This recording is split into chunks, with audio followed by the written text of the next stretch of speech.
Bowie est une entreprise de bijoux basée à Shenzhen et tous les mois de mai, ses représentants viennent à Shanghai pour assister à la plus grande exposition de bijoux en Chine.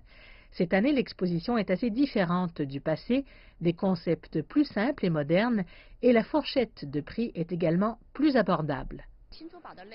Nous avons effectué des recherches de mégadonnées pour montrer que les bijoux abordables doivent être conçus avec un style à la mode sans être aussi gros que les bijoux traditionnels. En outre, ils ont tendance à utiliser des alliages et des pierres. La fourchette de prix se situe entre 3 000 et 6 000 yuans. En raison de la taille réduite et de l'utilisation de pierres diverses, le coût de fabrication de ces articles est inférieur à celui des modèles précédents. Mais l'investissement dans la conception elle-même n'est pas bon marché. Bowie dit qu'il a augmenté de 50% en 2018 par rapport à il y a un an. Lors de l'exposition de bijoux, nous avons demandé aux clients quel genre de budget ils voulaient consacrer à des bijoux de luxe abordables. Mon budget se situe entre 2 000 et 4 000 yuans. Ce serait à la fois un produit de bonne qualité et un bon design. Je change mes accessoires assez souvent, je veux donc qu'ils soient uniques et pas trop chers, afin que je puisse ajouter de temps en temps à ma collection. Règle générale, je dépense plusieurs milliers de yuans.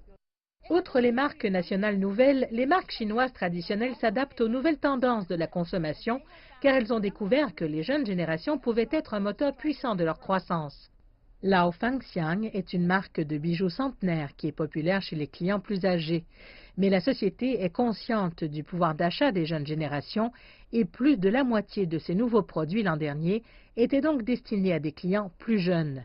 Les ventes qui en ont résulté ont été si bonnes qu'elles ont aidé l'entreprise à maintenir une augmentation de 10% de son chiffre d'affaires l'année dernière, même si la croissance générale du marché de la bijouterie a ralenti. Bien que nous soyons une marque ancienne, nous ne vendons pas seulement de l'or. Nous avons élargi notre portefeuille de produits. L'année dernière, l'une de nos nouvelles lignes était composée de bijoux en ambre. C'était très populaire parmi les jeunes clients, mais comme il n'y avait pas beaucoup de produits ambrés de qualité sur le marché, les ventes ont été assez bonnes.